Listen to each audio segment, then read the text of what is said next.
بسم الله الرحمن الرحيم. الحمد لله نحمده ونستعينه ونستغفره ونؤمن به ونتوكل عليه ونعوذ بالله من شرور أنفسنا ومن سيئات أعمالنا. من يهد الله فلا مضل له ومن يضلله فلا هادي له، ونشهد أن سيدنا ومولانا محمدا عبده ورسوله.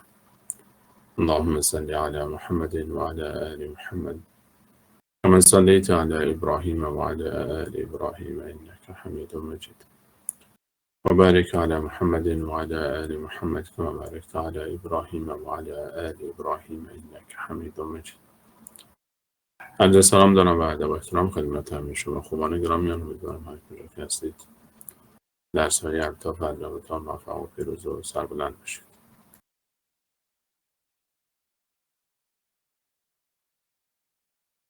حالا به نهایت سپاس از اینکه یک بار دیگر این فرصت رو نصیب راه ما قرار داد تا ممنون شما عزیزان و گرامیان در کلاس دیگر از کلاس‌های شرح زندگانی مادران مؤمنان همسران گرامی رسول الله صلی الله علیه و سلم با شما همراه بشیم با درس‌های دیگر از زندگی بانو ماریه رضی الله عنها. در جلسات گذشته درباره چگونگی ورود بانو ماریه رضی الله عنها به حیات رسول صلی الله علیه و سلم صحبت کردیم و دیدیم که چگونه ماریه رضی الله عنها همراه خواهرش سیرین توسط پادشاه مصر به رسول الله علیه السلام به عنوان هدیه فرستاده شد، پس از آن که رسول الله صلی الله علیه و سلم نامه‌ای به او نوشته بودند و از او دعوت به اسلام کرده بودند. در پاسخ به نامه رسول الله صلی الله علیه و سلم پادشاه مصر نامه‌ای نوشت و هدایایی فرستاد و در ضمن هدایایی که فرستاد دو خواهر نام‌های ماریه و سیرین بود که کنیز بودند، قبطی بودند، از ساکنان اصلی سرزمین مصر و مسیحی. پادشاه مصر هم خودش مسیحی بود.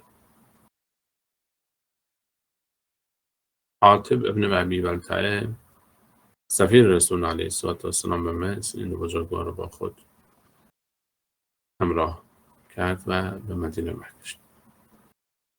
در مدینه رسول علیه السلام سیرین رو به حسان بن ثابت هدیه دادند و ماریه رو برای خود نگه داشت. ماریه رضی الله عنها از اونجایی که کنیز بود و درباره کنیز و کنیزداری در قسمت گذشته به تفصیل صحبت کردیم. کسی که کنیز بود با او محفل ازدواج و محفل عروسی نمی گرفتن و همین که جلوی جمع مثلا می دیدن مردم که این کنیز رو فلانی خرید یا با هدیه داده شد، خود به خود دلیل بر این بود که کنیز اوست و نیاز به ازدواج نداشت. محرم برای او تعیین نمیشد چون آزاد نبود، یک برده به حساب می آمد. طبق آنچه که در آن زمانه در کل جهان وجود داشت و اسلام آمد اون رو تعدیل کرد. رسول الله علیه السلام رو به خانه آوردن، به خانه آمد. محفل ازدواج که اصلا خود به خود محفل هم یعنی لحاظ فقهی سنت است، یعنی گرفتن محفل ازدواج هیچ ارتباطی با موضوع صحت عقد ندارد. یعنی اگر کسی از لحاظ شرعی محفلی برگزار کرد از لحاظ شرعی محفلی برگزار نکرد و فقط 2 شاهد آورد و مرد و زنی در حضور 2 شاهد با دیگر عقد کردند و 2 شاهد هم بود و دید که اینها با هم عقد کردن، دیگر خود به خود نیاز به محفل ازدواج نیست. محفل ازدواج یک مسئله سنتی است. مهم همون 2 نفر شاهد است و در اصل در شروط اولیه ازدواج رضایت طرفین، ایجاب و قبول و ثانیاً وجود 2 شاهد مرد عاقل بالغ مسن. رضایت والدین هم نزد بعضی از مذاهب شرط است، نزد احناف شرط نیست برای کسی که به سن بلوغ رسید. شرط نمی‌دانند. برای کسی که به سن بلوغ رسیده شرط صحت عقد نمی‌دانند. میگن خودش با توجه به استناد به آیاتی از قرآن کریم میگویند که اختیار دارد خودش تصمیم بگیرد برای خود. علی کل حال، حالا چه شرط وارد، شرط رضایت والدین رو جزء صحت شروط ازدواج بگیریم، یعنی وجوبش حتی وجوب بگیریم یا نه، مسئله ولیمه یا محفل عروسی، آنچه که ما به نام ازدواج از یاد می‌کنیم، محفل ازدواج جزء شروط ازدواج به عنوان شرط صحت نیست، جزء سنت‌های ازدواج است. و به خاطر اینکه جمعیت بیشتری از مردم از این موضوع مطلع بشوند و بیشتر حکمت خود موضوع ایجاب و قبول و موضوع بحث 2 شاهد هم مثلا کلاً یکیش خود موضوع تأکید از رضایت طرفین برای ازدواج است که بسیار شرط است اساسی. 2 طرف باید راضی باشند و در ازدواجی که یکی از طرفین راضی نیست اصلاً اون ازدواج صورت نمیپذیرد و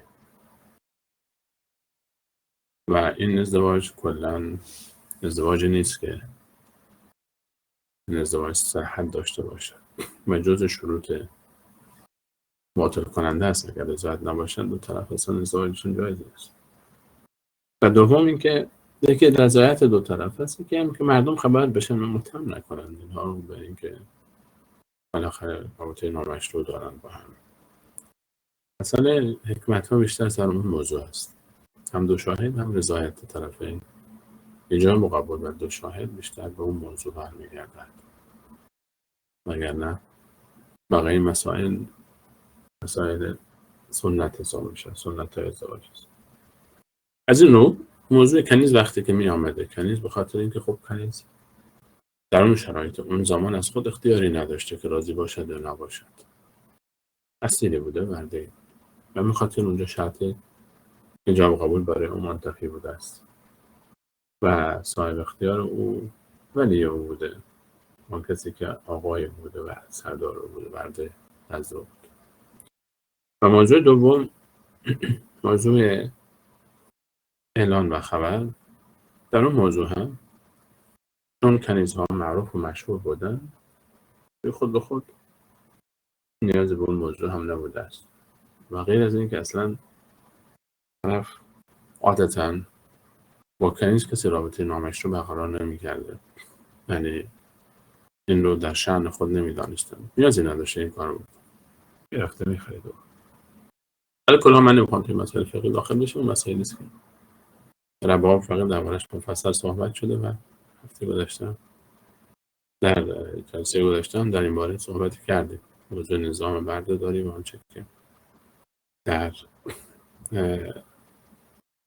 قدیم زمان بود در کل جهان و بالاخره اسلام، دین مبین اسلام آمد اون رو قانوناً کرد، بحث عدالت رو مطرح کرد و کم کم قوانینی که داشت این نظام از بین رفت. حداقل در امت اسلامی رفت و در کل جهان دیگه کلاً بچیده شده الان دیگه با اون شکل ما نداریم، متاسفانه به شکل جدید دیگری باز در قالب کارمند و کارمندداری نظام بندداری وجود دارد همچنان.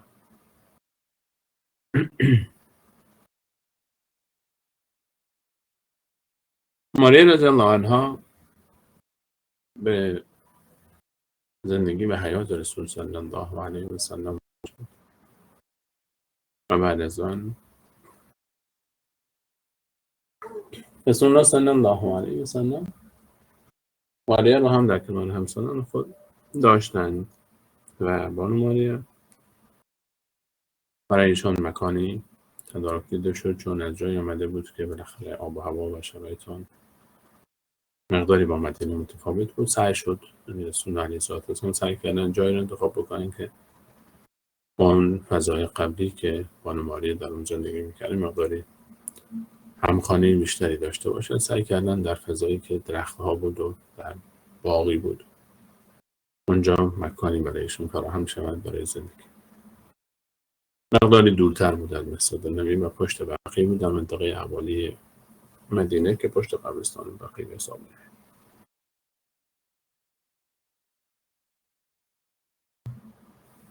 زندگی بانو ماریه با دیگر همسران طبیعتاً فراز و نشیب‌هایی داشت. از اونجایی که در جمال و کمال بالاخره چون در جمال بقیه همسران رشک می‌بردن به او و صاحب جمال بود شدیداً. البته رسول صلی الله علیه و سلم برایشان نوبتی نداشت، چون در لیست همسران نبود به این معنا که ازدواج کرده باشه. نوبت به این معنا نداشت مثلا امشب نوبت ماریا است، شب بعد نوبت بقیه کسانی که در لیست است و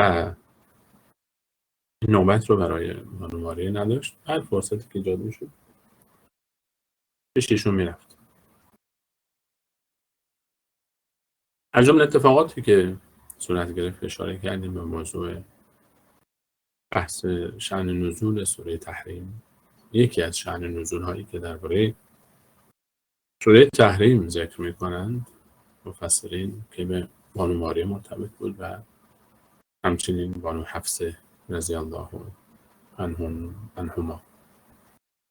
داشتیم درباره صحبت کردیم، نمیخوام که باز دوباره اون رو تکرار بکنیم. از مهمترین اتفاقاتی که در زندگی بانو ماریا اتفاق افتاد و همچنین اتفاقات مهم زندگی خود رسول الله علیه و سلم در مدینه منوره حکایت تولد ابراهیم رضی الله عنه است. آخرین فرزند رسول الله صلی الله علیه و سلم بعد از اینکه بانو ماریا به حیات و زندگی خصوصی رسول الله علیه و سلم وارد شد، بعد از گذر حدود 1 سال،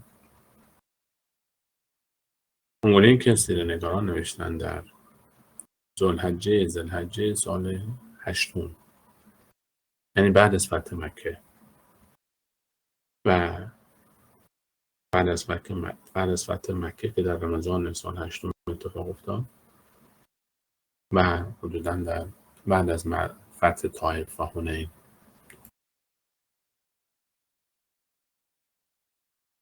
در ذوالحجه سال 8 و بعد از بازگشت رسول صلی الله علیه و سلم از فتح مکه به مدینه، بعد از فتح مکه و فتح طائف، میدونید که طائف هم در امتداد مکه فتح شد. رسول الله علیه و سلم وقتی وارد مکه شدن، مکه رو فتح کردن، مدتی آنجا ماندن، خبر شدن برای سفر طائف آمادگی میگیرن، لشکری رو آماده میکنه، لشکر بزرگی برای حمله به مسلمانان. بنی ثقیف خود رو قدرت بزرگی در منطقه میپنداشتن و گمان میکردن که بعد از اینکه قریش الان در مکه از بین رفته است، خیال اونها و قریشی وجود ندارد در مکه و مسلمان ها توانستن قریش رو شکست بدهند و مسلمان ها هم در مدینه از مدینه آمدن از ما ضعیفتر هستن، اون وقتش هست که ما بر مکه حکومت بکنیم و مکه حمله بکنیم و اونها رو مسلمان ها رو شکست بدیم، از مکه اخراج بکنیم و خودمون در مکه بشویم آقا و بالاخره سردار و همه کاره مکه. این خواب و خیالی بود که اونها می‌دیدن. خواب و خیالی بود که اونها می‌دیدن و اسباب جنگ حنین و سپس غزوه طائف ایجاد شد و سبب شکست آنها و اسارت آنها و البته بعداً آزاد کردن بسیاری از اونها رو مسلمانان و این سبب اسلام آنها شد و خلاصه رسول علیه السلام پیروز شد در کل منطقه مکه و طائف. اون بحثش مفصل است در سیرت، اصحای مفصلش میاد شد. موضوع غزوه مکه و طائف که تمام شد، رسول علیه السلام برگشتن به مدینه منوره و بعد از اینکه برگشتن رسول الله صلی الله علیه و سلم به مدینه منوره،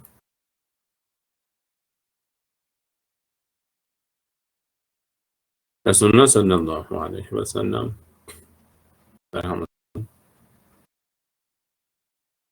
خبر بسیار خوشحال کننده شنیدن. خب طبیعتا از قبل منتظر این خبر بودند، موضوع تولد فرزند بانو ماریه رضی الله عنها. بانو ماریه حامل است برای رسول صلی الله علیه و سلم و تقدیر الهی برای این بود که همسران رسول الله صلی الله علیه و سلم در مدینه منوره هیچ کدام حامله نشدند.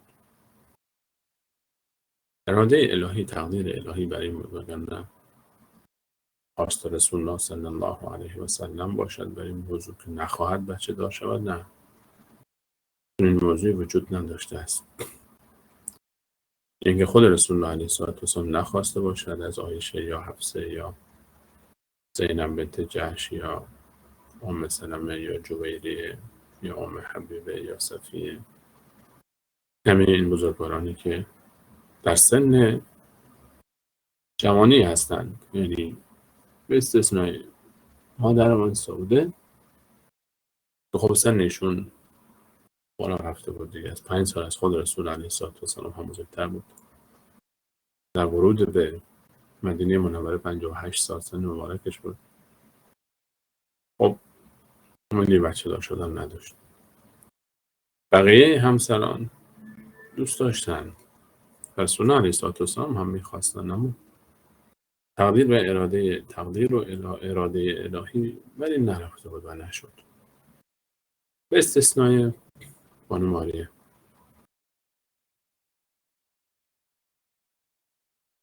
حامله شدن بانو ماریه از رسول صلی الله علیه و سلم خب هم خبر خوشی است برای مسلمانان و هم از طرف دیگری طبیعتاً برای همسران دیگر به نحوی یک حس رقابتی رو ایجاد میکنه و قبطه میخورند که کاش آنها هم فرزندی از رسول علیه السلام می‌داشت. تولد فرزند بانو ماریه که در ذوالحجه سال 8 اتفاق افتاده است بعد از فتح مکه، در شرایطی که رسول الله علیه السلام الان دیگر نسبتاً در کل شبه جزیره عربستان سیطره دارد و سردار کل منطقه است، هم از لحاظ سیاسی و هم از لحاظ مدیریت و رهبری و هم از لحاظ دینی که خب طبیعتاً پیامبر زمان است.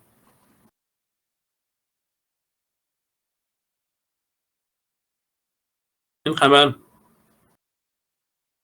برای همه مردم مدینه زیبا بود، برای همه همسران خبر خوشی بود، خبر خوبی بود و دوست داشتن این خبر رو و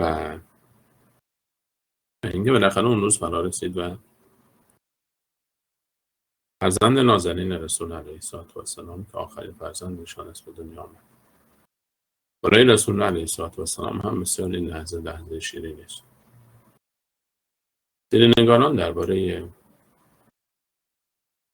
اتفاقاتی که در این مدت 9 ماه گذشته است چیزی ننوشتن، اما بدون اینکه بنویسند یک سری چیزا جزء واضح هست، یعنی جزء بدیهیات هست و از علم من الشمس هست که نیاز به گفتن نداره، هرچند که ننوشتند. از لحاظ تاریخی اگه بخواید این کلام رو شما مثلا بگردید که سندش کجا، سندی نداره. از لحاظ تاریخی سندی ندارد که شما بگردید که مثلا رسول الله علیه السلام در اون لحظه‌ای که بانو ماریه حامله شده چقدر خوشحال شده است. اینو شما تو جایی از تاریخ پیدا نمی‌کنید که نوشته باشه که رسول الله خیلی خوشحال شد که شنید خبر حامله شدن ماریه رضی الله عنها. اما با وجود اینکه در کتاب تاریخ ما این رو مشاهده نمی‌کنیم، از لحاظ تاریخی شاید بخوایم سندیتی براش پیدا نکنیم، ولی جزء بدیهیات هست، جزء از علم من الشمس اصلا نیازی به گفتن نداره. این دیگه سند تاریخی نمیخواد. هر مردی که همسر ایشان حامله بشود واضحه، مشخصه دیگه، میفهمه این چیز، موضوع رو مشخصه باشه، این چیز رو درک میکنه، این چیز رو متوجه میشه. حاملگی چیزی نیست که مخفی بماند برای مادر بچه یا برای پدر بچه. طبیعتا وقتی که دو طرف خبردار باشن از این موضوع، براشون خبر خوشایند است، خوشحال کننده است، هم برای مادر بچه هم برای پدرش. و یقینا رسول علیه السلام الان که بچه امروز به دنیا میاد، 9 ماه رو خب خبر دارد و لحظه به لحظه پیگیر از ماه به ماه خبرها رو میگیره، از همسرش خبر میگیره و منتظر است. و چقدر خوشحال شده رسول علیه السلام اون لحظه‌ای که خبردار شده. ماریه رضی الله عنها چقدر خوشحال شده است آن لحظه‌ای که این خبر به او رسیده و به تعبیر حالا امروزی ترش پزشکای زمانه، پزشکای اون موقع بهش گفته باشه و اینکه پزشکا گفته باشن که شما ایمان بیاورید، پزشکا گفته باشن که شما فرزند دارید. طبیعتا قابله، حالا موقع اسمشون می‌ذاشتن قابله ها در آن زمان بودن و این قابله ها میگفتن، نظر میدادن، مطرح میکردن این مسئله. رسول الله علیه السلام مثلا خوشحال شد از این موضوع و بانو ماریه بیشتر. خوشحالی بانو ماریه خب نیاز به دلیل ندارد که بگیم چرا خوشحال است. کسی که مادر فرزند رسول الله صلی الله علیه و سلم بشود، دیگر از این شرف افتخار چه چیزی بارد. خوشحالی رسول الله علیه السلام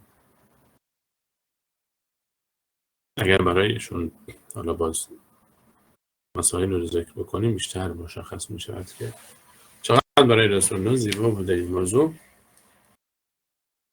وقتی که خب رسول الله علیه السلام دوست داشت فرزندی داشته باشه، یک خصوصا وقتی می دانیم که فرزند رسول الله صلی الله علیه و سلم بعد از وفات دخترانش رقیه، زینب و ام کلثوم به دنیا آمده است. الان اون لحظه ای که ابراهیم جان به دنیا می آید، خب هنوز به دنیا نیامده طبیعتا و منتظر تولد او هستن. رسول الله علیه السلام از 6 فرزندی که بانو خدیجه رضی الله عنها مادرمون به او هدیه داد، فقط یکی باقی مانده است. این یکی دارد و اون فاطمه است. از فرزندان رسول الله علیه السلام الان فقط یک نفر باقی مانده است و اون فاطمه است. بقیه همه فوت کردن. 5 نفر، 3 دختر و 2 پسر. 2 پسر که در همون قبل از اسلام از دنیا رفتن، قاسم و عبدالله. قبل از شروع رسالت رسول الله علیه السلام در مکه. پس دختر هم در مدینه از دنیا رفتن، یکی پس از دیگری. برای رسول علیه السلام صاحب فرزند شدن در سن بالای 60 سالگی و پدر شدن یک احساس زیبایی است.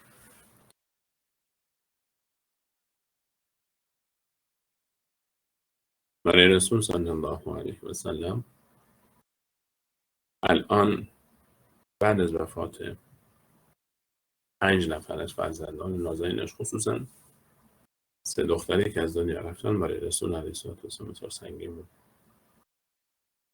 به ترتیب اول رقیه از دنیا رفت، بعد زینب، بعد ام کلثوم و هر 3 همسر داشتند و ازدواج کرده بودند. 2 نفر با عثمان، یکی پس از دیگری، و این نفرم با ابوالعاص بن ربیع. رقیه وقتی از دنیا رفت پسری عبدالله مجرد گذاشت بود، 4 ساله شد و مرغی در چشم و نوک زد و فونت کرد، از دنیا رفت. داستانش رو قبلا ذکر کردیم. عبدالله بن عثمان نوه رسول علیه السلام. و زینب هم 2 پسر، 2 فرزند داشت. ابوالعاص ابن ربیع پدر 2 فرزند بود. علی و امامه، یک پسر یک دختر. گرچه اینا بزرگتر بودن، علی و امامه از زینب. زینبی که به خاطر اون زخمی که در مسیر هجرت برداشت از شطور افتاد و داستانش رو میدانه. بعد از بازگشت، بعد از هجرت از مکه به مدینه، اون زخمی که در مسیر را برای او ایجاد شده بود به سبب سخت فرزند سوم او هم شد. چند سال او را آزار داد و سپس او از مادر آمد. ام کلثوم هم مریض شد و از دنیا رفت و فقط بانو فاطمه مانده است. و الان برای رسول صلی الله علیه و سلم این فرزند دوم است. 5 تا از دنیا رفتن. فاطمه مانده و ابراهیم میشود دومی. اونهایی که هستند فعلا، وگرنه در لیست 7 است. 7مین فرزند رسول صلی الله علیه و سلم به دنیا میآید. پسر نازنینی به دنیا آمد به زیبایی پدرش. نوشتن ابراهیم جان وقتی به دنیا آمد چنان زیبا بود که انگار خود رسول علیه السلام است، فقط ریش نداشت. و این فرزند نازنین به دنیا آمد. وقتی که ابراهیم جان به دنیا آمد، جمال پدر محمد مصطفی علیه السلام رو در سیمای خود دارد و مادرش هم در جمال کم ندارد. طبیعتاً چون این فرزندی باید در زیبایی زبان زد باشد. پسر نازنینی به دنیا آمد که چشم رسول علیه السلام و مادرش ماریه رضی الله عنها و همه همسران رو خنک کرد. همسران در مجموع خوشحالند از اینکه پسر رسول علیه السلام به دنیا آمده است. هرچند طبیعی است همسران یک مرد وقتی صاحب فرزند نشوند و همسر دیگری از او صاحب فرزند شود، طبیعتاً ته دل خودشان احساس غبطه می کنند. کاش ما هم می داشتیم. تعبیر حسادت رو نمیشه اینجا استفاده کرد چون در شأن امهات المؤمنین نیست و حسادت معنای منفی دارد. حسادت به معنای آرزوی زوال یک نعمت نزد شخص دیگر است.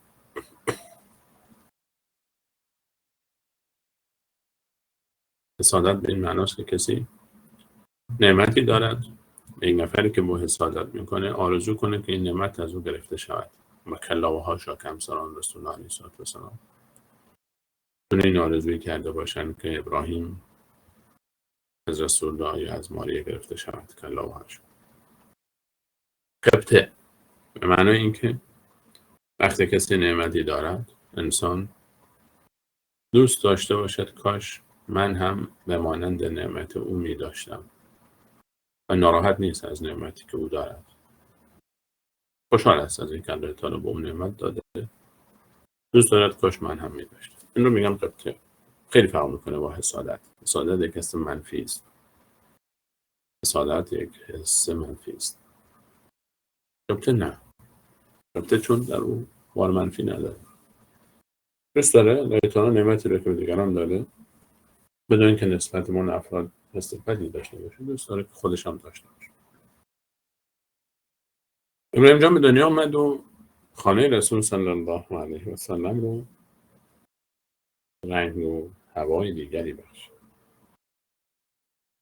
یک طفل نازنین وقتی به دنیا می آید، یک طفل به صورت عموم طفل وقتی به دنیا می آید، خیلی شیرینه برای افراد خانواده و برای اعضای خانواده. یک طفل بسیار شیرین است.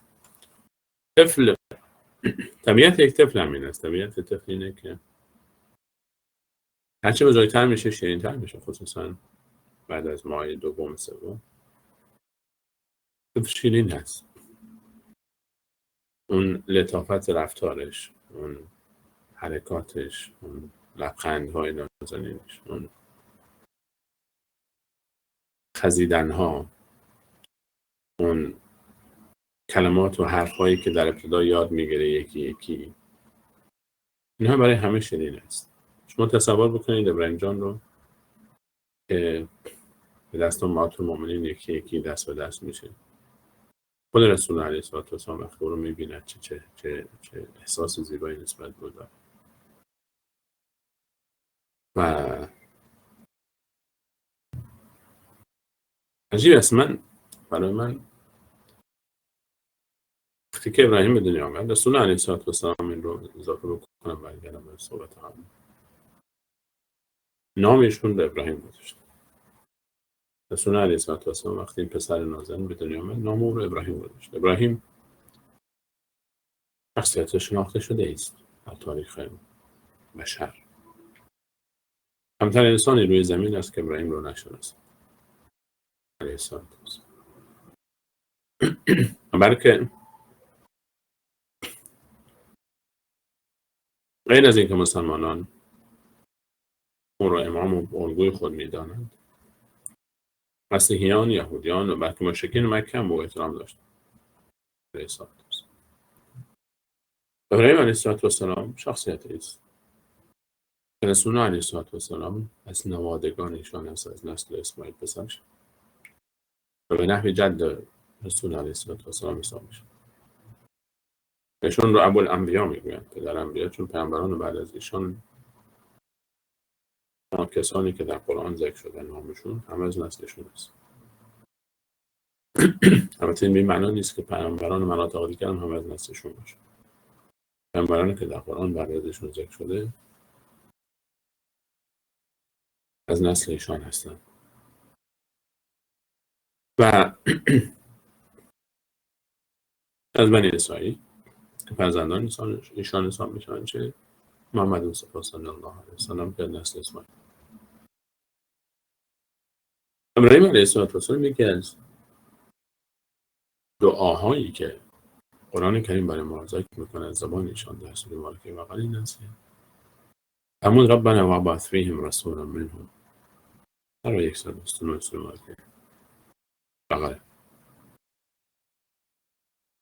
دعا کرد که بارالله در این شهر مکه پیامبری از ساکنان این شهر در آینده بیاورد، آیات تو رو بر آنها بخواند و کتاب تو را به آنها تعلیم دهد و حکمت تعلیم دهد و تزکیه کند. این آیات مفصل است. و رسول الله علیه السلام میفرمود که من نتیجه دعای پدرم ابراهیم و بشارت برادرم عیسی علیه السلام هست. دعای ابراهیم علیه السلام که دعا کرد پیامبری از اهل مکه مبعوث گردد و بشارت عیسی علیه السلام که بشارت داد که بعد از من پیامبری می آید و احمد است و به رسول یأتی من بعد اسمه احمد. رسول الله علیه السلام پیوسته قدردان این دعای پدر بزرگوارش، جد بزرگوارش ابراهیم علیه السلام بود و وفادار به ابراهیم علیه السلام، تا جایی که در هر نماز هر مسلمانی نام ابراهیم را ذکر می‌کند. درست. در نماز تشهد درود ابراهیمی اللهم صل علی محمد و علی آل محمد کما صلیت علی ابراهیم و علی آل ابراهیم انک حمید مجید تا آخر. و اینجا هم وقتی پسر نازنینش به دنیا آمد، نام ابراهیم رو که در قرآن این همه درباره او صحبت شده بود، رسول علیه السلام از بین پیامبرانی که در قرآن ذکر شده بود نام ابراهیم رو پسندید و فرزند نازنینش گذاشت و او رو ابراهیم نامید. انتخاب نام ابراهیم از طرف رسول علیه السلام به خاطر جد بزرگوارش ابراهیم.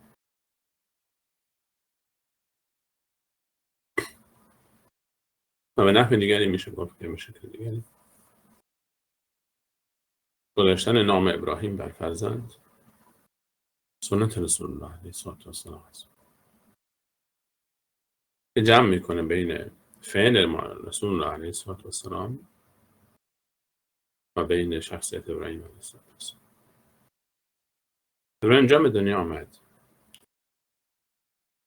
یک نکته رو شما حالا مد نظر داشته باشید، این رو خواستم ذکر بکنم قبل از این سخن. برای من عجیب است. سوره مبارکه احزاب، این سوره بعد از احزاب خندق نازل شده، چند سال قبل از تولد ابراهیم. برای 40 حلبه متهم میفرماید ما کان محمد ابا احد من رجالکم ولکن رسول الله خاتم النبیین. ندیدم کسی این موضوع اشاره کرده باشه، ولی نمیدونم چرا این رو اشاره نکرد. این آیه نازل شده چند سال قبل از تولد ابراهیم. ما کان محمد ابا احد من رجالکم.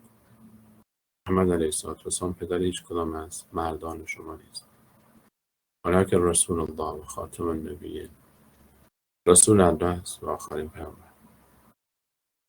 قبل از اینکه ابراهیم جان نازل بشه به دنیا بیاید این آیه نازل شده است. میدانم که صحابه همین رو میخواندن و رسول الله علیه السلام همین رو به خوبی میدانست و همسرانشان که این آیه بعد از رسول صلی الله علیه و سلم تا قیامت این ادامه دارد. حکمش تغییر نمیکنه، نسخ هم نخواهد شد، چون نسخ در امر و نهی است، در احکامی نیست که خبر باشد. در خبر نسخ وجود نداره، چون نسخ در خبر به معنای تکذیب خبر است. این خبری رو بگید بعد بگید نه اینطور نیست، این معنی است که نعوذ بالله اشتباهی صورت گرفته است. نسخ در احکام است، نسخ در اخبار نیست. نسخ هم وجود نداشته است. یعنی رسول علیه السلام میدانست که نازنین من قد عمر نمی‌کند. رسول علیه السلام ابراهیم جان رو وقتی میگرفت در آغوش این آیه رو میخوان ما کان محمد ابا احد من رجالکم، چه احساسی بود دست میداد؟ محمد پدر هیچ کدام مردان شما نیست. یعنی چی؟ یعنی هیچ مردی از نسل نمیماند. یعنی ابراهیم جان هم زیاد عمر نمیکنه. این حکایت عجیب است. این آیه قبل از تولد ابراهیم به دنیا قبل دنیا بیاد نازل شده، چند سال قبل است.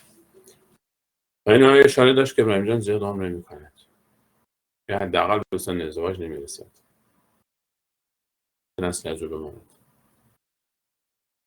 اما مشخص نبود که این تقدیر الهی است. این آیه اشاره به این داشت که از نسل ابراهیم کسی باقی نمیماند. حالا کلا ابراهیم جان به دنیا آمد و پدر خوشحال است. تصور کنید اون لحظاتی که رسول الله علیه السلام به خانه می آمده و ابراهیم جان رو میگرفت و با او بازی میکرد. بچه 5-6 ماه به بعد، از 3-4 ماه به بعد دیگه بچه میشه که شیرین میشه، هرچی بالاتر میشه شیرین تر میشه، تا یک سالگی شیرین تر میشه، باز دندون در میاد. کم کم کلماتی رو استفاده میکنیم، بابا میگه. شما احساس بکنید وقتی که رسول الله علیه ابراهیم جان در آغوششون ابی میگفت یا کلمات دیگری، طبیعتا فرزند میگفته دیگه، نیازی به گفتن نیست. بازم عرض میکنم اینا رو شاید کسی بگه خب سند تاریخیش کجاست، نیازی به سند نداره، این چیز جز بدیهیات هست.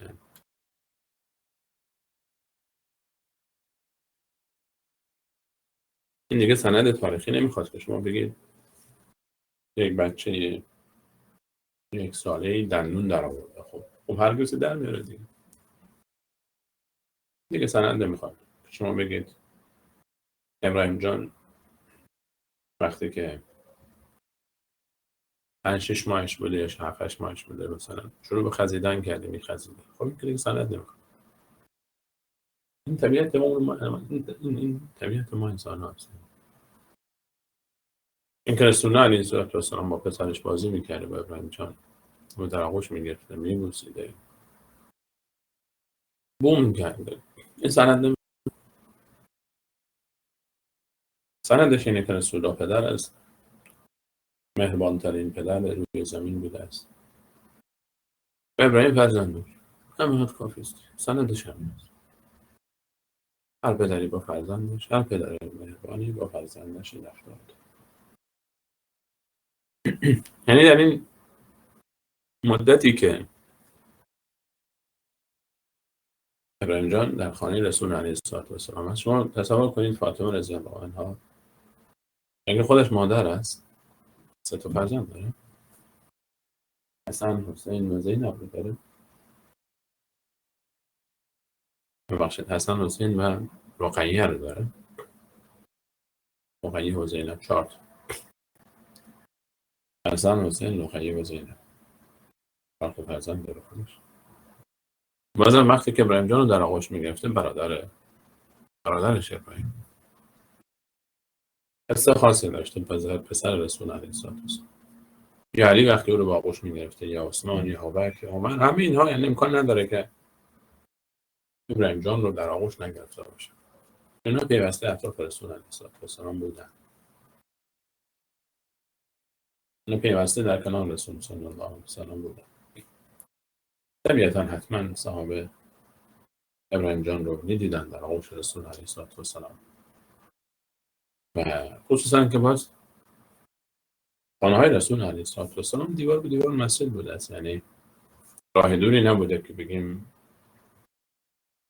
رسول علیه السلام رو با خود نمی آورده راه دور بوده، گرچه مادرشون دورتر زندگی میکنه ولی خب خانه های رسول الله کنار هم بودن. حتما پیوسته در کنار امهات المؤمنین بوده ابراهیم جان و این احساس بسیار زیبایی است. وقتی ابراهیم جان به دنیا آمد از لحاظ فقهی یک اتفاق میافتد برای کسی که کنیز است. وقتی که صاحب فرزندی میشود برای اون مردی که پیش اوست، دیگر به عنوان مادر فرزند او حساب میشود، دیگر کنیز نیست، آزاد میشود، یک بانوی حر است، خود به خود یک بانوی آزاد است و مادر فرزند مردی که پیش اوست حساب میشود در لحاظ فقهی. خانم ماریا رضی الله عنها وقتی که ابراهیم به دنیا آمد رسما دیگه به عنوان یک بانوی آزاد به حساب آمد، دیگر کنیز نیست. وقتی کنیز نشد میشه همسر، میشه دیگه میشه جز همسران رسول الله صلی الله علیه وسلم. و بانو ماریه درباره این که حالا اینو اشاره بکنیم اینجا کلمه ام المؤمنین برایشون استفاده میشه یا نمیشه، یک اختلاف فقهی در این باره هست بین فقها که کلمه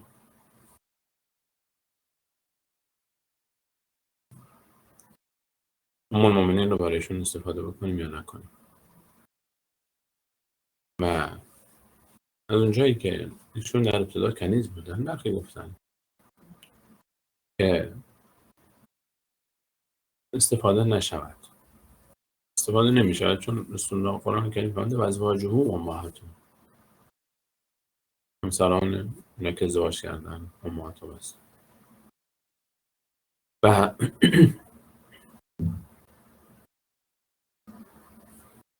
البته همه کسانی هم که گفتن که رقم المؤمنین استفاده نمیشود چون یک حکم شرعی است این موضوع، ولی گفتن خاطر اینکه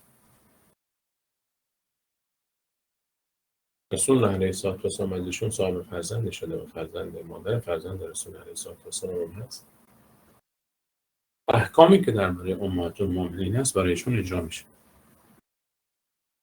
مثلا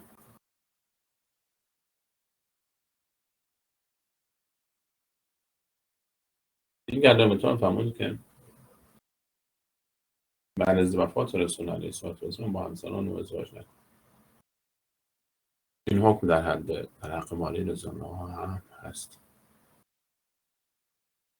و این حکم برایشون هم هست. و یا مثلا پیدا سألتموهن فاسألوهن من وراء حجاب، وقتی از اونها سوال میپرسید دست پشت حجاب، پشت پرده و حجاب از اونها سوال بپرسید. این هم برای اونها هم هست.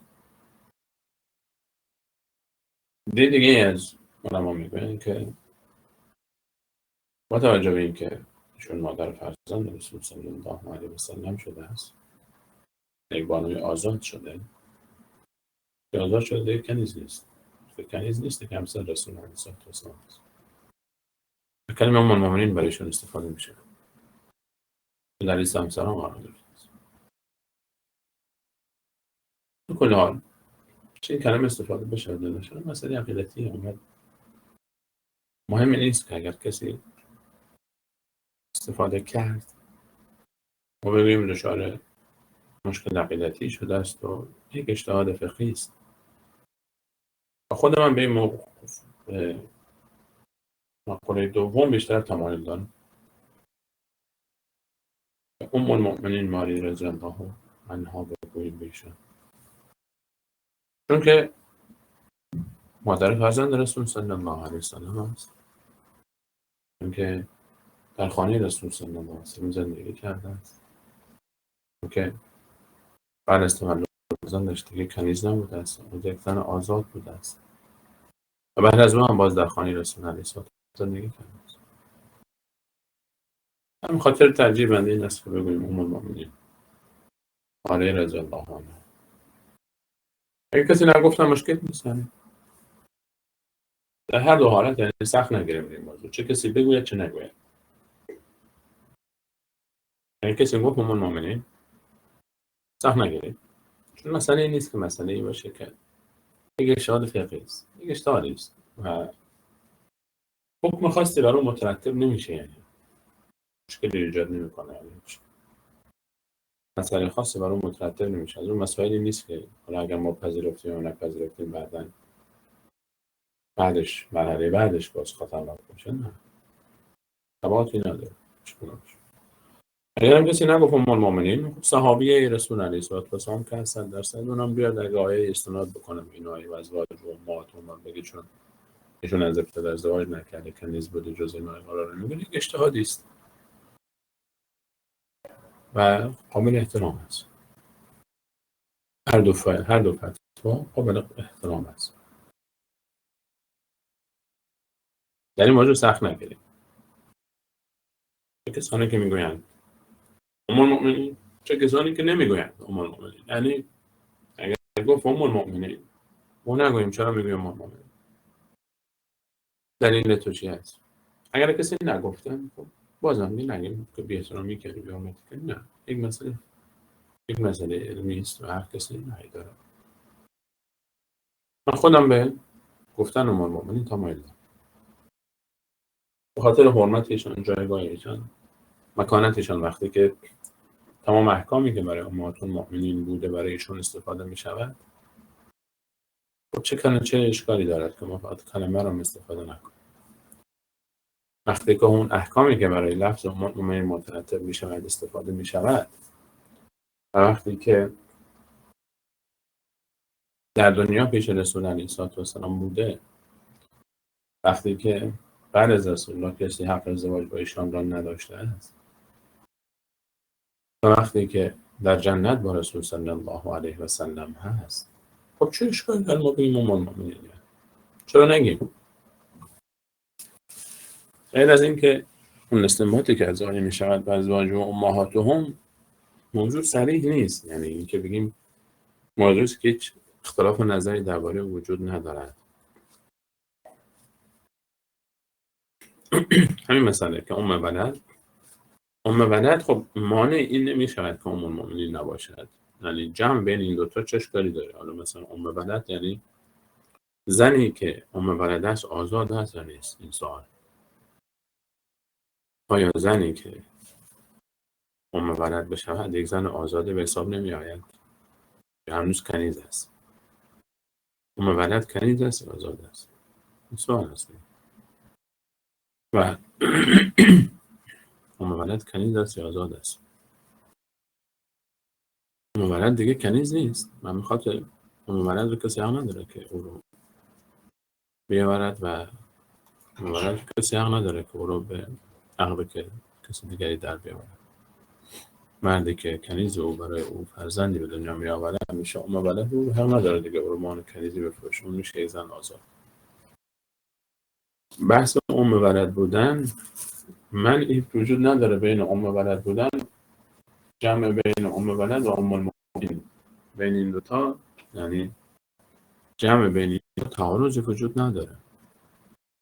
ام المؤمنین بودن به خاطر اینکه همسر رسول الله صلی الله علیه و سلم مادر اونان بودن و به همین خاطر ترجیح بنده همین است که کلمه ام المؤمنین رو استفاده بکنیم برای ماریه رضی الله عنها و مشکلی در این راز اعتقاد.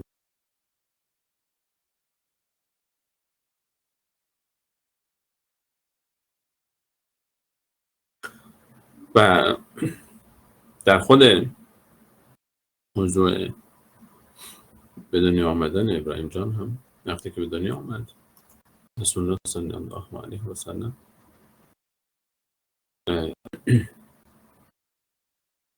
رو کنار خود نگه داشته است و زندگیشون در کنار رسول صلی الله علیه و سلم همچنان ادامه داشته است و اینطور نبوده که رسول الله صلی الله علیه و سلم از او جدا شده باشد، نه، تا آخر عمرم با رسول الله صلی الله علیه و سلم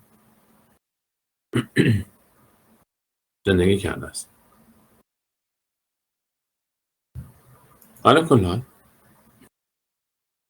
بعد از اینکه ابراهیم جان به دنیا آمد رسول الله صلی الله علیه و سلم ایشان را در کنار خود داشتند تا 1 سال و 6 ماه. 1 سال و 6 ماه زندگی کرد ابراهیم جان و عمرش 1 سال و 6 ماه بیشتر نبود، 18 ماه. 18 ماه زندگی کرد و بعد از اون خبر شد رسول الله صلی الله علیه و سلم که ابراهیم جان مریض است، بیمار است سخت.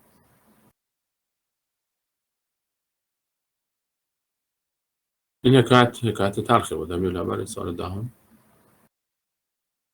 برای رسول صلی الله علیه و سلم که ابراهیم جان 1 سال و نیم سن داشت و چنین بود برای پدرش. خاطره خوشی بود. بیماری سخت برای فشار آورد و ابراهیم جان از دنیا رحلت فرمود. بعد از اینکه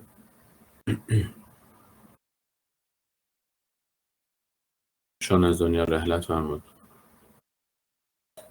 برای رسول الله صلی الله علیه و سلم بسیار صحنه دردآور بود. یکی از صحنه‌هایی که بسیار تلخ بود برای رسول صلی الله علیه و سلم وفات ابراهیم بود. ابراهیم جان 1 ساله بود که از دنیا رحلت فرمود و رسول الله علیه و سلم جنازه مبارکش رو در آغوش گرفته بودن و گریه میکردن و اشک می‌ریختن. عبدالرحمن بن عوف از دیدن این صحنه تعجب کرد که رسول الله علیه السلام برای طفلش گریه میکنه. فرمود یا رسول الله شما هم گریه میکنید؟ رسول الله علیه السلام اون جمله معروف خود رو فرمود که این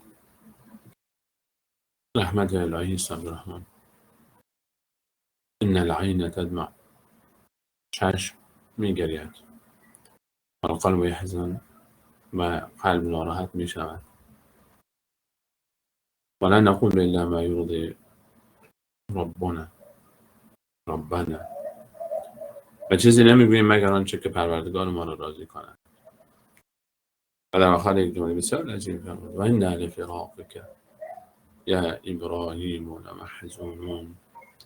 ای ابراهیم جان ما در فراق تو ناراحتیم. و این رسول الله علیه السلام این جمله رو فرمود. این جمله بسیار عجیب است. و انا لفراقک یا ابراهیم لمحزونون. ما در فراق تو ای ابراهیم جان بسیار ناراحتیم. اشک رسول الله صلی الله علیه و سلم گریه کرد. یکی از مواردی که رسول الله علیه السلام گریه کرده است، از مواردی که رسول الله گریه کرده است برای فرزندان خود، برای همه گریه کرد. رسول الله برای ابراهیم گریه کرده است که در این حدیث متفق علیه ثابت است.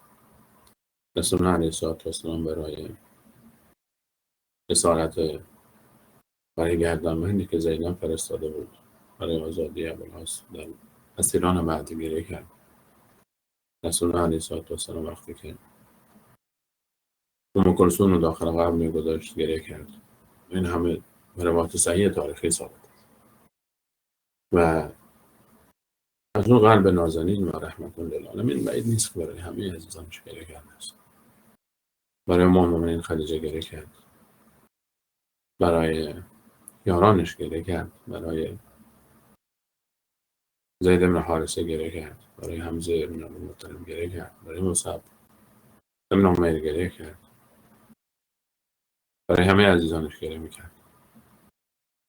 رسول الله علیه السلام برای خانواده خود، برای دوستان خود، برای همسران خود، برای عزیزان خود، برای عموی خود، برای همه اینا گریه کرده است. ابراهیم جان از دنیا رفت و در قبرستان بقیع دفن شد تا این آیه با صلابت و قدرت کامل خودش باقی بماند. و کان محمد ابا احد من رجالکم ولکن رسول الله و خاتم النبیین. محمد پدر هیچ کدام از مردان شما نیست. و اراده الهی بر این بود که فرزندی از رسول علیه السلام فرزند پسری نماند. هیچ پسری از پسران رسول علیه السلام نماند تا نشود که حکم بعد از رسول علیه السلام بگویند فلانی فرزند رسول الله است، جانشین ایشان است.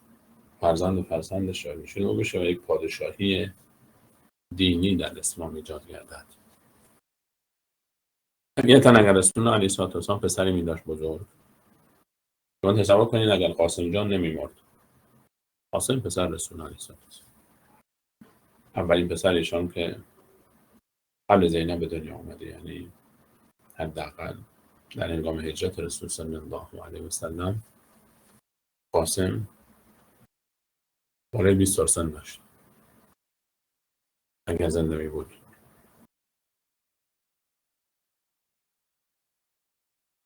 اگر قاسم زنده می بود یعنی در هنگام هجرت رسول الله علیه السلام حداقل قاسم جان 25 سال داشت.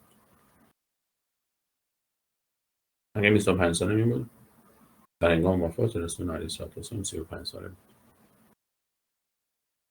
و 35 سال سنش بود دیگه یک جوان پهلوان این داره که بعد از پدرش خلیفه میشد. بعد از قاسم اگه عبدالله میماند، باز عبدالله برادرش پسر رسول الله بعد خلیفه میشد. بعد از عبدالله باز ابراهیم جان خلیفه میشد.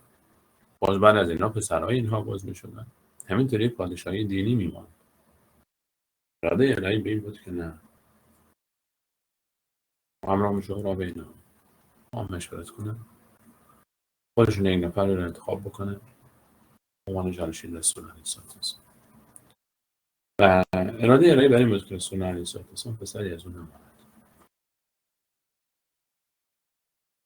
ابراهیم جان از دنیا رفت و اینکه نماندن فرزندان پسران تا بعد از وفات رسول علیه السلام فرزندان یک حکومت نگویند که محمد برای خودش میخواست این چیزها رو. محمد تلاش کرد تا پادشاه شود که بعد از او پسرش پادشاه باشد، پسرش پادشاه باشد، پسران او پادشاهی کنند. نه، رسول الله رفت، از خاندان اوش کسی در پادشاهی یا به اصطلاح در حکم در خلافت شریک نشد. علی وزیر شد، داماد او بود، عثمان هم داماد او بود، اما پسری نداشت که بگن خب محمد پسرش جانشین میشد. نه، کچل کمی همه جانشینان رسول الله بالاخره نسبت فامیلی با او داشتن. ابوبکر و پدر خانم های او بودن، عثمان و حیدر داماد های او بودن، اما فرزند او نبودن. اون حکمت هاشون رو بحثش مفصل است.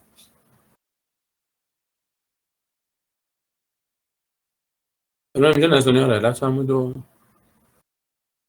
یک سال بعدش رسول الله علیه السلام هم از دنیا رحلت فرمود و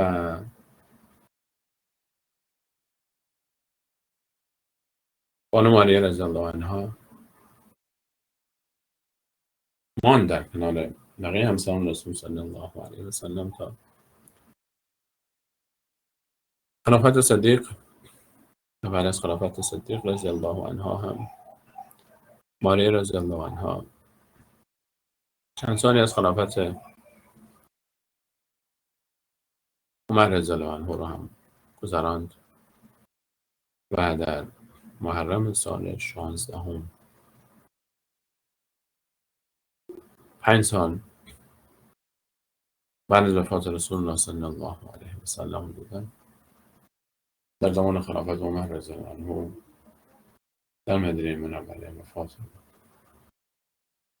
از جمله همزنانی است که زود از دنیا رحلت فرموده است. بعد از وفات رسول الله صلی الله علیه و سلم 5 سال بیشتر در قید حیات نبود و از دنیا رحلت فرمود. بعد از اینکه پسر نازنینش از دنیا رفت، ایشان از دنیا رحلت فرمود. من نمی‌دانم از ایشان راضی بود و این افتخار رو در بین همسران رسول الله علیه السلام داشت که مادر یکی از فرزندان او باشد. در بین همسران 2 نفر این افتخار نصیبشون شد که مادر فرزندان رسول صلی الله علیه و سلم باشن و مومنین خدیجه با 6 نفر از فرزندان مادر 6 نفر شد و ام المؤمنین ماری مادر 1 نفر ابراهیم جان. و بعد از وفات رسول الله علیه السلام هم می‌دانید که فقط از دختران فاطمه مونده و خونه هم شان هم 6 ماه بعد از وفات رسول الله علیه السلام 6 ماه بعد از دنیا رفت. بارک الله فیکم، جزاکم الله خیر. اگر سوالی هست در موضوع درس در خدمت شما هستم.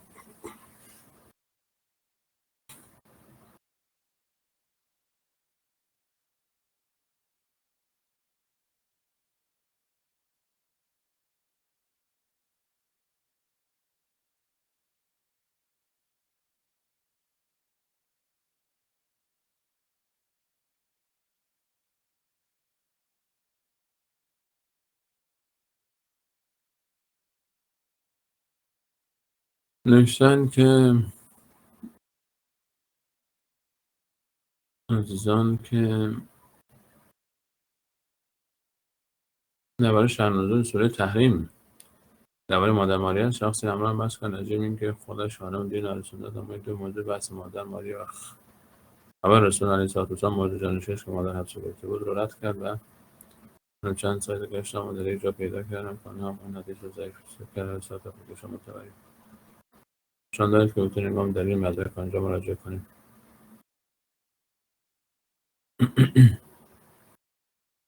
خب اینه که اکثر این السنت که این دو مورد رو رد میکنن، منظورتون این دو مورد چی هستن؟ شأن نزول سوره تحریم رو رد میکنن یا درباره موضوع جانشینی؟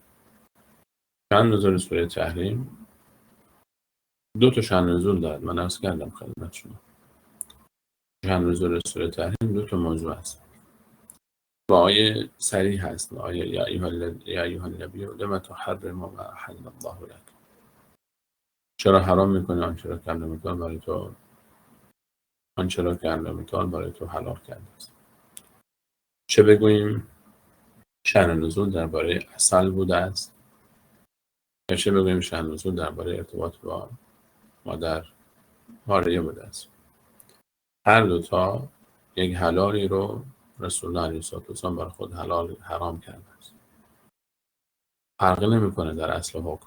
حالا شما بگید شأن نزول این بوده یا اون بوده. حالا شأن نزول رو شما چه بگویید شأن نزول درباره عسل بوده، چه بگویید شأن نزول درباره ماریه بوده است. رسول الله علیه السلام یک شیء حلالی رو برای خود حرام کرده است به نص آیه قرآن. این که صریح است، یا ایها النبی لم تحرم ما احل الله لك. خود لفظ رو ببینید، چرا حرام میکنی آنچه را الله برای تو حلال کرده است. تمام. الله متعال ملامت میکنه پیامبرش رو، یعنی این کار پیامبرش رو میگه حق نداشتی این کارو بکنی. الله متعال میفهمن شما نباید این کارو میکردی. خلاصه بس. حالا شما اگر مادر ماریه رو بحثش رو رد بکنید، چرا رد بکنید؟ یعنی حالا اون بحث سندیش رو من دقیق ما به امانت علمی خدمتتون ذکر بکنم. از لحاظ سندی خود روایت مادر رو و حتی روایت عسل رو از لحاظ سندی 100% بررسی نکردم حقیقتا، که بحث حدیثی و سند حدیثیش رو نمیتونم اینجا برش نظر بدم. اگر کسی از لحاظ سندی و بحث سندی بخواد رد بکنه، بله کاملا بحث درست است. بگه خب این سند ضعیف است، فلانی روایت رو ضعیف کرده، اون بحث دیگه است. اون رو من در این باره صحبت نمی‌کنم چون تحقیق نکردم. بنابراین که مفسرین ذکر کردن این دو تا روایت رو ذکر کردن، من این رو ذکر کردم و آنچه که آیه اشاره دارد و خود هم موضوع هم، یعنی بالا اون شأن نزول الله از لحاظ سندی هم اگر روش بحثی باشه نمیدونم، بررسی نکردم، رو بررسی میکنم میشن، ولی از لحاظ سندی هم اگر روش بحثی باشه، از لحاظ محتوا روش بحثی نیست. از لحاظ محتوا اون حرکت اگر بگن خب چرا رسول الله مثلا ماریه رو بر خود حرام کرد، این ظلم در حق ماریه است، خب ملامت شد دیگه. یعنی آیه میگه ملامت شد، این نباید این کارو میکرد. این که نمیدونم، حالا کسی که میخواد این که در کتب ارسانت این ذکر شده، این خب من که از پیش خودم نمیگم. این شأن نزول در بین مفسرین ارسانت معروف هست، یعنی چیز جدیدی نیست. این رو کسی که با علم تفسیر در آشناست و کتابای مفسرین رو مطالعه بکنید هست، در کتب تفسیر هست. مثلا کتب تفسیر، امهات کتب تفسیر این روایت، هر دو روایت ذکر شده است، هر دو موضوع ذکر شده است. موضوع مادر ماریه رو من به ما به یکی از روایت‌هایی که درباره‌شون ذکر میشه ذکر کردم و گفتم درباره مادر اینجوری گفتن. من روایت رو ذکر کردم که در کتب تفسیر درباره مادر ماریه این موضوع آمده است، یکی از اتفاقاتی که در شأن نزول آمده است. و در لحاظ سندی این موضوع رو با به امانت علمی عرض بکنم، لحاظ سندی تحقیقی در این باره نداشتم. ولی لحاظ محتوای داستان، محتوای مشکل داری نیست. یعنی اینکه بگه کسی و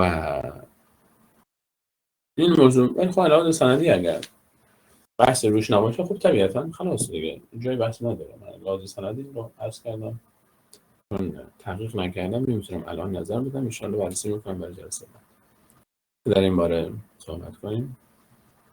آیا دوستان ما درباره از لحاظ سندی شأن نزول که ذکر میکنن چقدر میشه روش صحبت کنیم؟ یک موضوع دوم بحث جانشینی سیدنا ابوبکر برای رسول الله صلی الله علیه و سلم. اصلا خب قبول، شما بگید اصلا این رو قبول نداشت.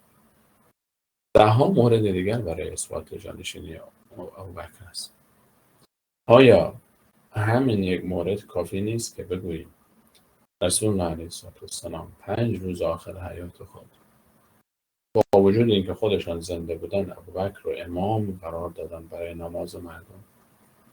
همین یک کافی است. تمام. با وجود افرادی مثل عمر، عثمان، حیدر و دیگران، رسول الله علیه السلام ابوبکر رو میگه امام دین و نماز باش، در نماز امام باش. وقتی در نماز امام است، کسی در نماز امام میشود، کی در نماز امام میشه؟ خلاص موضوع همینقدر کافی است. همینقدر کافی است که فلانی نماز امام است. چرا رسول الله ابوبکر رو امام میکنه در نماز؟ چرا ابوبکر رو امام میکنه؟ و دلایل فراوان دیگری وجود دارد برای اثبات خلافت ابوبکر. حدیث صحیح وجود دارد. رسول الله علیه السلام میفرماید من داخل من رفتم با ابوبکر و من ابوبکر و من ابوبکر و من آمدیم، من ابوبکر و من نشستیم، من ابوبکر و من همیشه ابوبکر و من هست، ابوبکر و من. حتی در غزوه احد بعد از شهید شدن 70 نفر و رفتن صحابه بالای کوه احد، وقتی که ابوسفیان آمد سوال میپرسید گفت که فیکم محمد، و محمد زنده است؟ مصطفی جواب نداد. گفت فیکم ابن ابی قحافه، ابوبکر زنده است پسر ابو قحافه؟ مصطفی جواب نداد. فرمود که گفت که افیکم عمر زنده است؟ محمد جواب نداد. بعد از اینکه 3 نفر رو که ابوسفیان هم میدانست اسلام بزرگترین افرادش این 3 نفرن، محمد، ابوبکر، عمر، به همین ترتیبت. دشمنان اسلام هم میدانستن 3 نفر اول اینا. ابوسفیان آمد گفت که آیا اینا هستن؟ گفت جواب ندید. بعد گفت اوه خب زنده باد بله مصطفی جواب بدید، اینجا رو جواب بدید. و عمر شروع کرد به صحبت کردن. و اینجا بود که خود ابوسفیان هم میدانست که ابوبکر محمد صلی الله علیه و سلم است. دشمنان هم میدانستن. این که اصلا روایت مختلف وجود دارد که دشمنی بیهوده‌ای که چیه. ما این بحث مفصلی است درباره خلافت علی رضی الله عنه یا ابوبکر که شایسته تر به خلافت بوده است. این بحث بسیار مفصلی میشه کرد. بسیار کتاب‌ها نوشته شده بحث مفصلی است این باب. من چرا که ذکر کردم گفتم این هم در این روایت آمده است. این هم چیزی اشاره شده و این هم میتونه که دلایل باشه. نه که فقط تنها دلیل این باشه. اما علاوه سندی اگر به کتاب به این موضوع بحثی باشد خب خلاص یعنی بحثی نیست. ما میگیم اصلا قابل اعتبار است. من این رو به ما به این ذکر کردم و حتی مثلا این رو میخواستم که حالا بحث دارم من این رو فراموش کردم در پایان صحبت ذکر بکنم درباره مادر ماریه. یک تهمتی رو شیعه میزنند به المؤمنین عایشه و آیات افک که درباره المؤمنین عایشه نازل شده و ازل من الشمس است داستان خود داستان خلال آیات از آیه 11 تا 27 سوره نور که در دفاع از المؤمنین عایشه نازل شده است و رد تهمتی که بهشان زده شده بود. شیعیان مثلا در تفسیر نمونه برکانم شیرازی شما نگاه کنید که به نام اون نوشتن و به اسم او زدن خودش انقدر علم نداره که همچین کتابی رو بنویسه. 11 نفر نوشتن و به اسم او زدن. در فهرست خود کتاب در مقدمه خود کتاب نوشته که این کتاب زیر نظر ایشون زیر نظر فلانی فلانی فلانی فلانی نوشتن و آیت الله فلانی مرافعت نظارت داشتن. در اونجا در شأن نزول همین آیات 11 سوره مبارکه نور اون داستان معروف المؤمنین عایشه را آوردن و بعد گفتن البته روایت دیگری هم وجود دارد. من روایت این است که این آیات بر علیه عایشه نازل شده و این آیات رو در دفاع از ماریه رضی الله عنها نازل شده که عایشه ماریه رو متهم کرد.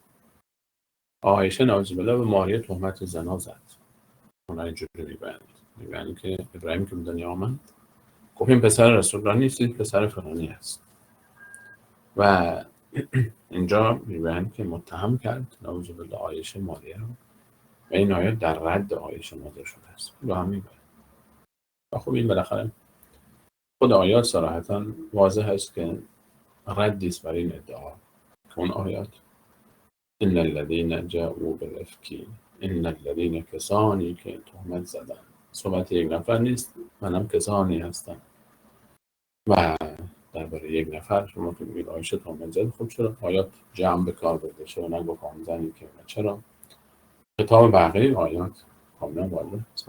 این بحث درست است. حالا کل ها موضوع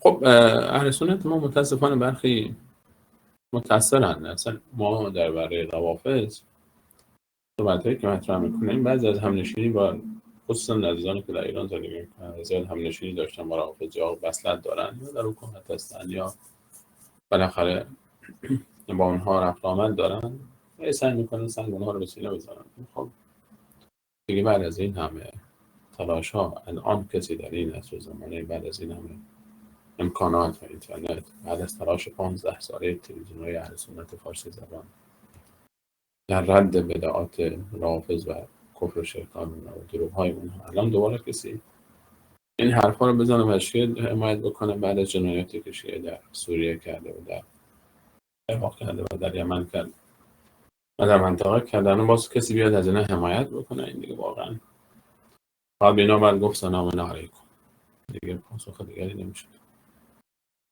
اینا دیگه انسان‌هایی هستن که خود رو به حماقت زدن. بارک الله فیکم، جزاکم الله خیر.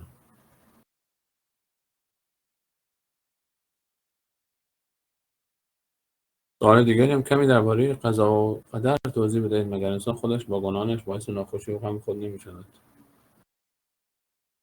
موضوع قضا و قدر موضوع مفصلی است، نیاز به وقت می‌خواهد. و قضا و قدر، ببینید قضا و قدر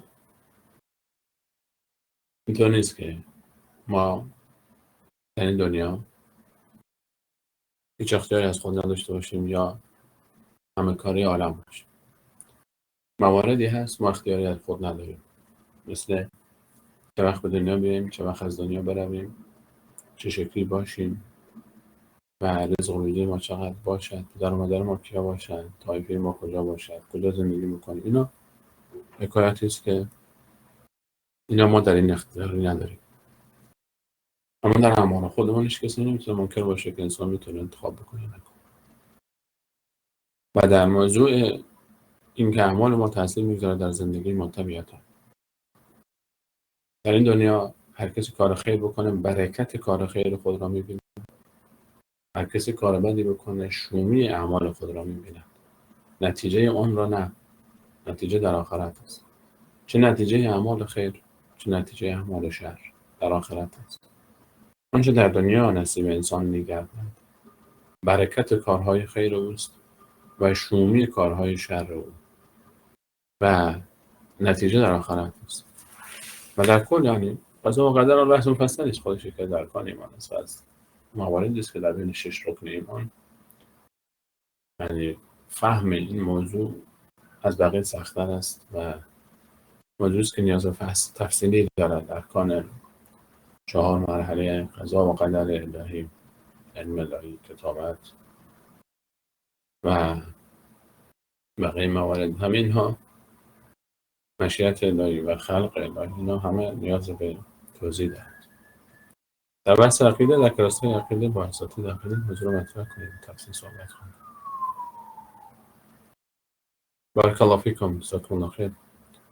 الله یارتم. السلام علیکم و رحمت الله.